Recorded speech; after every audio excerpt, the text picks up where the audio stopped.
شروع کوم په نام د الله چې ډېر بخښونکی او مهربان دی.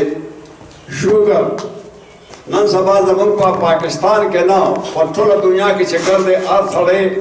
هغه د شوګر بیمار شوی دی. که په بهر ملکونو کې زه د پاکستان نه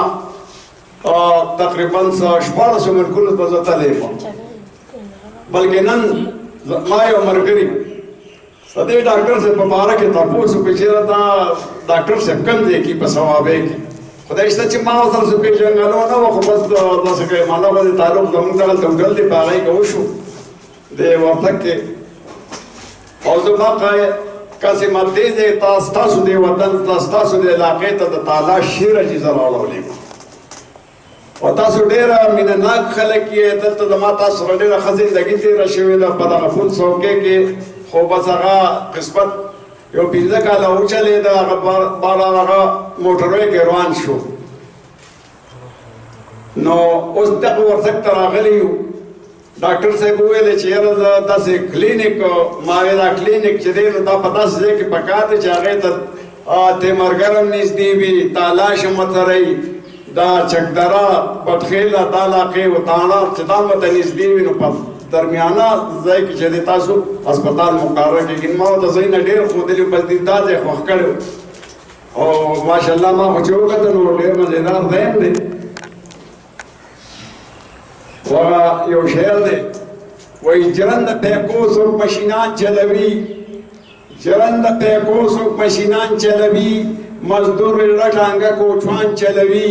او که په بازار باندې نظر واچوي نو غریب بوجه موټر بخان چلوي. په ټلویزیون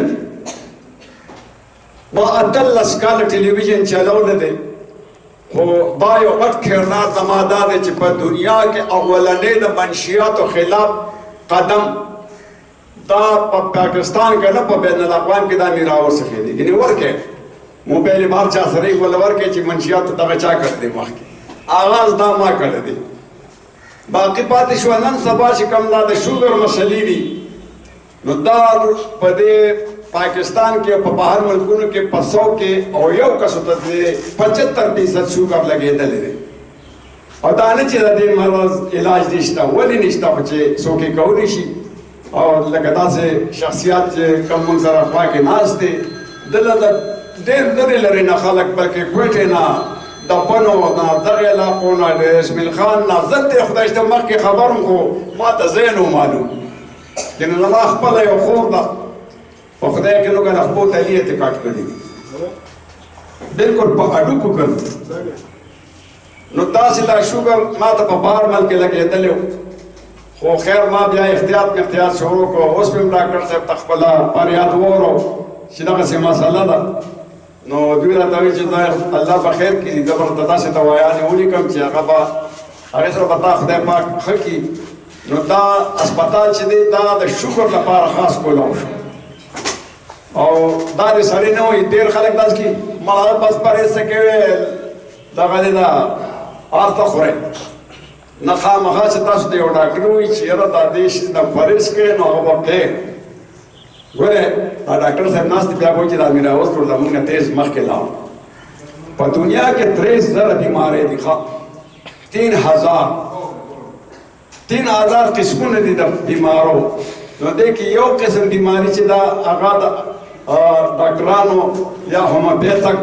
کوم دا ډاکټران چې دا یو په یو ډاکټرانو کې شمار دي. او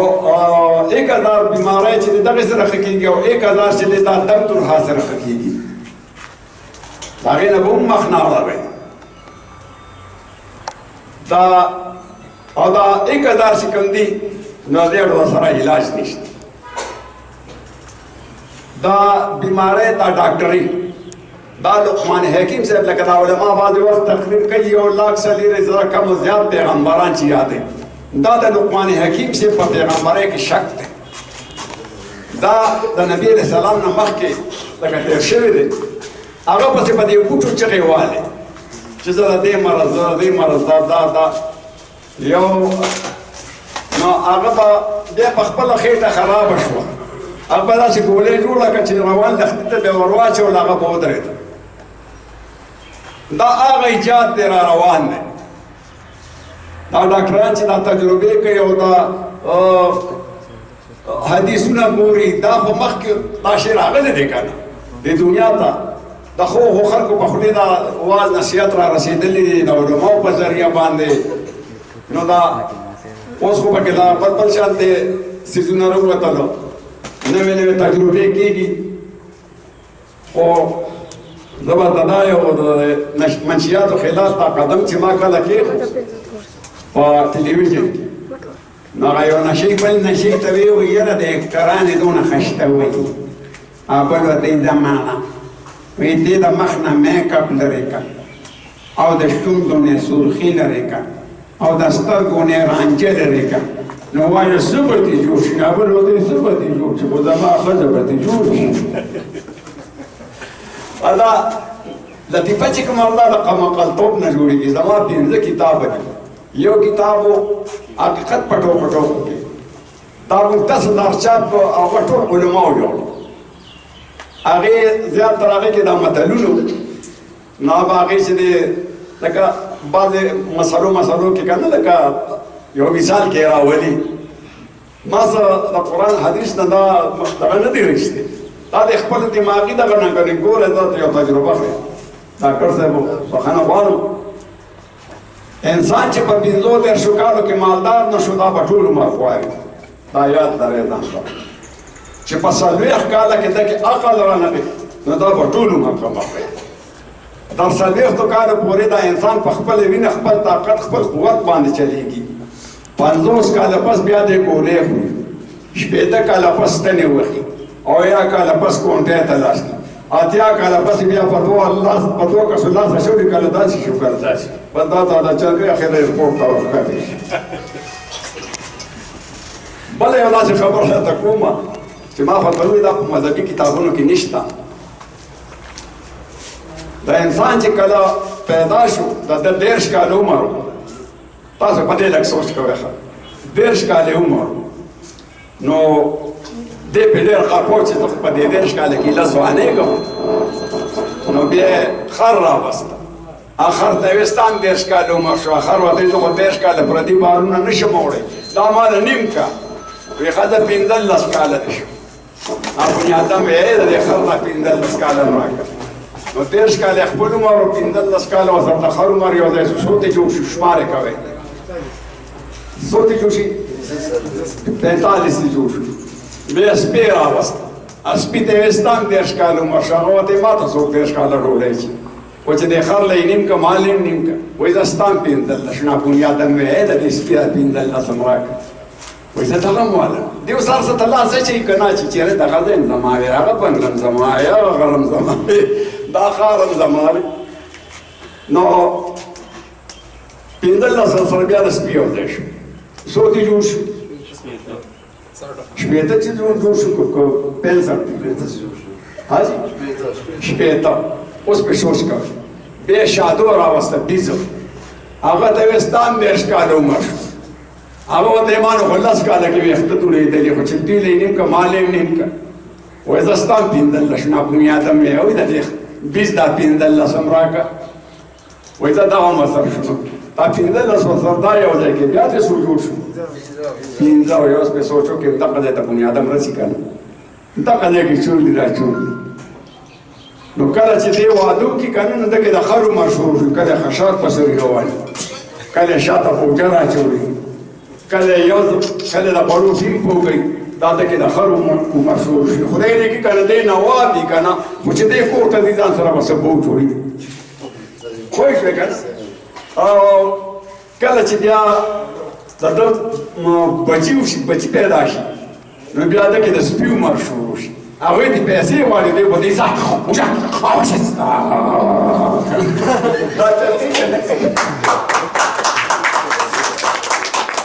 بیا چې د ده دا بچي رالویږي او دی ونه ودونه مدونه کوي نو بیا د ده سر سپین شوي ږیرې سپینې شوي او کټ کې به ناست یو کونټۍ به یې ځینې تاړمه کړي وې ته بس به هغه بچو ته په داسې ګورې دا د بیزو باندې داسې ورته کوي ورته داسې څه مسله نه چې ما د علماو نه اورېدلې ده دا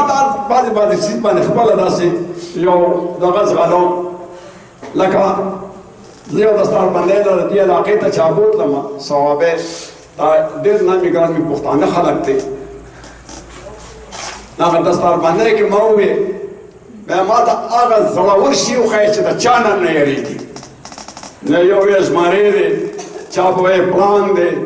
چا به وایي پلانې شي دی چا به دا شي دی ما ویل ستاسو ټول په غلطي یې دا مچ دی دا په صدر بوش کینی په اوباما کینی په نواز شریف په مشرف په تا په ما په میا په مولا په خان په غریب او بیا دا کمال هم د الله وګورئ چې په ګنده شي کیني راپا بسې ستا پر سپینو جامو به کیني بوټېدار بني دا که نه داسې بیا ما پکې ما وویل ما د مار کې څه خوبي ده یو وی دا خلک چیچي ما دې چې خلک چیچلې دا ټوله دنیا بیا څو خوړلې وه ما یې وویل خلکو داسې سوچ کو خو چا به یو رنګ څه ویل چا بل څه ما یې دې کې دا تجربه ده هلته یو غټ عالم راغلی و ما یې مولوي صاحب تاسو په څه کې راغلي وایي دی هغه پراډو ګاډی و په دې کې ما یې ځاته ته دا ټایرونه لرې که بیا روان که که نه لکه اوس موږ دې ګاډي کې رالو دې دا ټایرونه وباسي زه دې خو دې سړک ته کې ښه اکسلیټر ورکړه ښه چابیانې پې تا وکړه خو لکه دې خوځولی نه شي او د الله قدرتونه تاسو وګورئ مار ته وګوره خپې نشته او تېره لاندې کولی نه شي لکه داسې مثالونه مې ورته راوویسته اوس هغه دنیا کې کم شی دی چې اوبه نه څکي په زندګۍ کې مو اوبه نه څکي او چې اوبو ته پرېوځي مري زه یې ووایه دی باندې څوک چا تجربه شته خلک څوک دي د شپې څوک د ګاډي سوچ کوي څوک د بنګلې سوچ کوي څوک د واده سوچ کوي څوک د یو شي څوک د بل شي څوک د ښوېدنو هغه یو ځای کې وایي چې د جینۍ رشتې له خلک لاړل وایي چې د جینۍ رشتې له خلک لاړل لا مور او پلار یې پې سلا کول لا هغې یې لوار وړه ویې خوله خوږه کړې نو میراوس چې کله سملي که نه قسم دی که ما دام ویلي په زړه کې چې یاره زه به سهار له سفر زما بچي به څه خوري ما دا سوچ نه دی کړی په ژوند کې بس راځه هغه ذات دی ته چې تر څو پورې ژوندی تا له به هغه رزق درکوي هغه د رزق ذمهواري هغه شته ده هغه که مسلمان دی او که هندو دی او که انګریز دی او که هر قسم خلق دی که حیوان دی په دې کائناتو کې ډېر څه راځي په دنیا کې 500,000 مخلوق دی 50,000 مخلوق دی په دې کې 2,000 چې دې اوبو کې لاندې دي او 18,000 دا د اوبو نه بار دي په دې ځمکه کې د ټولو نه زیات رزق چې دی دا په اوبو کې دی هسې نه چې تاسو سهار له باندې راکاږئ او سیند ته ورودانګئ چې زه د ځان نه یو بوجه وباسم نه دا د هغې چا دپاره دی چې کوم په اوبو کې اوسېږي لکه مایع دا د اوبو نه بار که مري به او چې اوبو کې دندې ژوندی وي نو چې دا اوبه نه څکي او چې اوبو ته پروزي دا مري دا څه شی دی دا میږی دی د دې غره په سر لاړ شي وخېږي غټې غټې کندې به یې کړي سوزي به یې کړي په هغې کې به میږي سوزي او سره وځي او څه د دې ډاکټر صاحب یو دغه ته وایم دا بعضې خبرې چې موږ هم د خلکو نه اورو یو تاریخ ځان سره ولیکو دا یو میږي پخوا خو بارشي خبرې کولې د سلیمان علیه السلام په وخت کې هر څیز خبرې کولې که میږي او که ملخ او که غوا او که میخ او که سنډا انسان هر شي به خبرې کولې نو دې میږي باچا ته وایي ما له لور راکړه هغه وتې زه تا له لور نه درکوم یا وله پاڼه کې ننوته په دې خپې وله چک ولګوي وایي درکومه لږ صبر وکړه هغه ورته یې ولې وایي بس وایي زما یو شرط دی وایي چې په کومه ورځ تاسو بیا بادشاه ورته مړې نه وشوې نو زه به تا له لور درکړم اوس تاسو خیال وکړئ دې خبرې ته دا څه میږي داسې روانې او څه داسې را روانې او بیا یو بل سره خولې هم جنګوي لیدلي دي که نه دي دوی یو بل نه تپوس کوي چې مړې خو نه دی شوي نه یو ورته په زرو سانډاس په ایښې ده 12 سوال دمړې دي زرو ګوړې دي دا سلسله به تر قیامته روانه او د میږي عمره میږي په خپل مرګ نه مري دا چې د بل د لاسه نی مړ شوي دی به نه مري دویم دا چتې او بلبلې چتې دې بلبلې ته وایي ما سره واده وکړه هغې ورته یې که زه تور یم خو دې توروالي کې ما له خدای داسې ښایست را کړی دی چې زه ستا قابله نه یم هغه ورته زه به خودکشي وکړم او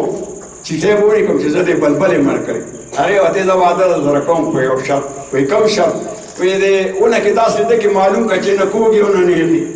هغه چتې والوت په یو ټکي کېناست داسې کې دا نه دی بل دی دا نه دی همدغسې دا چندونه کوي تاسو خیال وکړئ دا هغه زمانې نه راول سردنه دا ټوپونو یې ډکې معلوم کړ او دا ډکې د غنم په ډانډ کې دی د غنم دا ډانډ نه دا نه نیغ دی دا د بعضې سیزونو باندې مونږ ډېره دغه کړې ده تجربه که خدای یو ښځې بلې ښځې ته وایي یا خو تا رښا بله شپه غل سر له لرګې را خلاص کړی هغې ورته ما ته څه پته وه چې دا غل دی وایي ما خو یې که دا مې د وړو پلار ناوخته راغی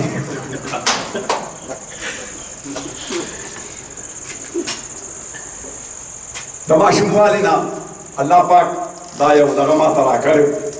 د پنځم جومات کې هم زموږ یو استاد راغی نو هغه اوس یوه جورابه توره ده بله سپینه ده خپه کې یو ما ورته استاد یې یوه جورابه دې توره او بله سپینه ده یې یو دونه چوکه ورسره وه د ملا راله روبره وایي غلي شه وایي داسې یوه جوړه مونږ کره کوره پرته ده واده له بدل یې راپخو کړی و که نه هغه همغسې وه د دغه ټیم نه پس زما چقه والو خوړل بیا ورو ورو په دې لطیفو کې سکول ما دومره نه ویلې چې څومره پورې الله پاک ماته د دین علم راکړی اوس که زه درته دا ویم یو شاعري شاعر شي هغه هر څه شي جوړولی شي رحمان بابا یو داسې شاعر تېر شوی دی د علماو ته داسې پته ده چې د رحمان بابا څه په دیني مدرسه کې سبق نه ویلی خو الله پاک د شاعرۍ علم ورکړی نو د هغه شاعري نن سبا علما په جوماتونو کې وایي وایي که نه وایي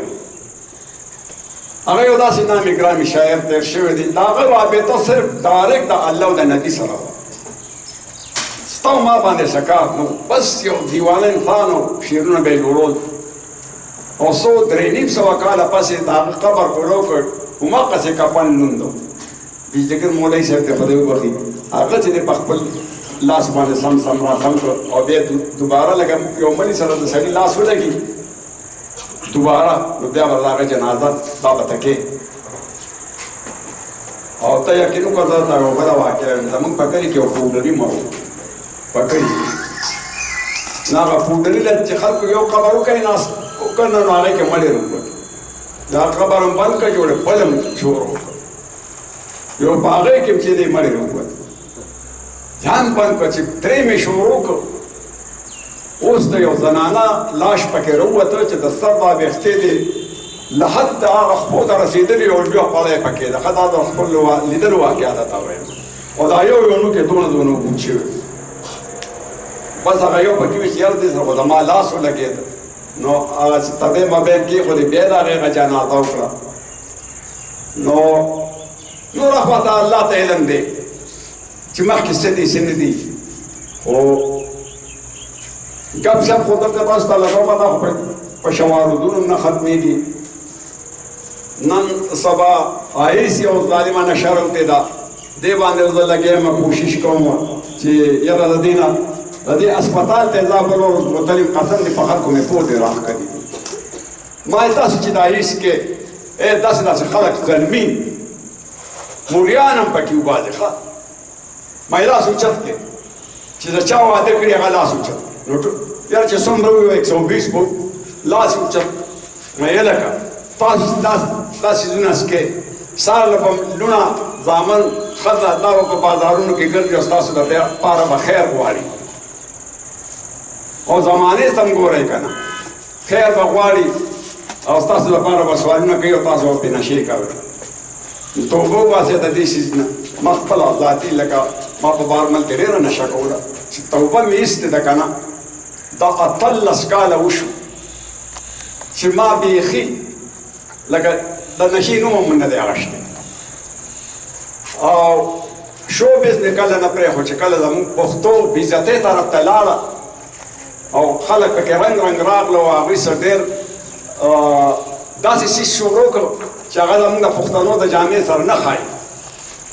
بس با قرار مې هغه سټیج باندې مایک کېښود او ته مې زما د نورو توبه که ما دا څیزونه وکړل راغلې ستاسو د دې تعالی دغه شعر حاجي سره زه په جده کې میلاو شوم یو حج را باندې خدای کړی دی نښه مې عمرې کړي دي او چې کم ځای ته زه تلم نو هغه مقدس ځایونو کې ما بیا هغسې لیکل هم کړي لکه مدینې منورې ته لاړم هغې کې ودرېدم چې دې ګمبد ته مې داسې وکتل نو دا شعر مې مخې ته راغی مدینه ښار ښکلی دی پکې دربار ښکلی دی مدینه ښار ښکلی دی پکې دربار ښکلی دی و په شین ګمبد دننه ندي سردار ښکلی دی مدینه ښار ښکلی دی وسره خوا کې ښکلي دواړه یاران پراته دي څه د روزې نه خوشه اسو خوابان پراته دي څوک په سفر تللی دی په بیابان پراته دي دا ستا د مخه نه دي تمام بازار ښکلی دی مدینه ښار ښکلی دی پکې دربار ښکلی دی ما څه ډېر زیات ناطفاني لیکلي د ما سره موجود دغه ورزک څه دومره لرې نه دی دغه بله ستاسو د لسو منټو مزل دی د ګاډي راشئ وګورئ داسې داسې نعتونه مې جوړ کړي چې خپل کټولو ما مې ورته په جوړه کړي ما یوازې دا نه چې میراوس په ګټې لیکي میراوس یو داسې انسان خدای پیدا کړی دی چې شي ته مخه شي یو ځل یې ما نه تپوس تا چې ته مینه کړې ده ما چې کومه مینه کړې وه نو هغه ما سره ته رسولې ده هغې سره زما واده شوی دی وایي ښه دا څنګه نو ما زما له داسې چې دی کله کراچۍ ته وړې وه نو دا شعر مې یو ولیکه ډاکټر صاحب ما چې تاسو یوړه جینۍ کړه څه کوم دې کوڅه کې څه د وخم دیوال ته ډډه جینۍ دې کوڅه کې او ګران مې د مینې منظرونه شو چې لرې لاړې ګران مې د مینې منظرونه شو چې لرې لاړې وخه دې وینې شوه د هډه جینۍ دې کوڅه کې او ستا ګاونډیانو ستا په سر په همیشه رټلم خو بیا مې اخري کې دا ویل د میراوس دلته نور څه دي دلته چاله راشي مې خو به تا ته کړه خپګوله جینۍ دې کوڅه کې بهرحاله دا قصه پسې روانه وه هغې سره هغه واده خدای زما برابر سمې وخوړه خو بیا د په بار بل کې هغې ته اډه ټیپ وشو او هغې نه چې سوتره بیا په یو ماشوم راغلی دی هغې هم وجلی دی ځان سره نو ما نو بیا لیدلې نه دي ځکه چې د پردي بل نه راتګ ډېر ګرانه خبره ده چې ته یو مړي ته راورسې نو داسې قصې قطارې زموږ تر منځه تېرې شوي دي ډاکټر ته صاحب ته اوس په لاره لګیا دی دا غرونه نه دي دې ځایونو کې دا دې کې باندې دي یاره دې ته چا راوستي چې لطیفې مې شروع کړې یو درې څلور لطیفې مې و پنځمې مې شروع کړې یو بوډا مې مخې ته ناست و په خندا شو و داسې که یارې څه وویل لکه تا نه خو په تشه خندا کې په لطیفو څه وویل بس بیا څوک داسې ده څوک داسې بیا څه ورځې پس دې ملګري ته چا راوستل نو پروګرام چې مې کو نه یو پکې د خوشحالۍ نه یو بہت اندازه راکړه نو ما ورته واپس کړه ما ته یې ویلې خوښه دې نه شوه ما یې خوښ زما ښځې ته غاښونه په میز پراته ته د اندازې راکړې ډاکټر ته مې بوتلې وه ته مې نیولې وه نو هغه ته وایي چې زما دا بدن باندې یخني راځي او دا ټول وجود دا بدن مې هسې ګرځي ډاکټر ورته یې غاښونه هم دې ګرځېږي مې نه چې مې هغه چې د بالښت لاندې پراته نو دا یوازې دا نه ده چې یاره میراوس په پردو خلکو پسې میراوس په ځان پسې ملا کوي خو د اصولو مطابق خبره وکړي همیشه دپاره دا زما ژوند کې دا یو دا فکر ما شروع کړی دی ډاکټر صاحب ما د خپل دین د خپل اسلام د خپل ایمان د دې فرقو ما ډېر زیات خیال ساتلی دی راولې میراوس ته چې د غټ غټ علما هم راځي سرکاري افسران هم راځي ډاکټران هم راځي هر قسم دنیا چې وګورئ بس ما ته را روان یو راغلي اوس د دې دغه ورته وایي الډن مخکې زموږ هوټل دغه پول څوکۍ کې نو ما ته خو دا شوګر دا مرض و اوس یو بوډا راغی نو ما ته وایي زویه وایي مخکې ښه وي اوس ډېر خراب شوی مې کاکا زما شوګر دی نو هغه په غوږونو کونو وایي ښه ډېر شوګر ډېر شوګر ما تاسو دغه ځای بل یو بوډا روغ یو شپږ شلې کاله عمر یو ما ته به راغاړه وته او یاره په جوابه شو هر هفته به راته او غاړه به یې راکول او جړل یو ورځ مې ترې تپوس وکړو مې یاره هغه ته ما ته راته غاړې دی او جارې دا ولې وایي هسې زه وایم چې ته مړ شې مونږ خو به یتیمان شو ما ورشې زه یو کال مو ته د شپږو شلو کالو نو زه ستا نه څنګه مخکې مړ شم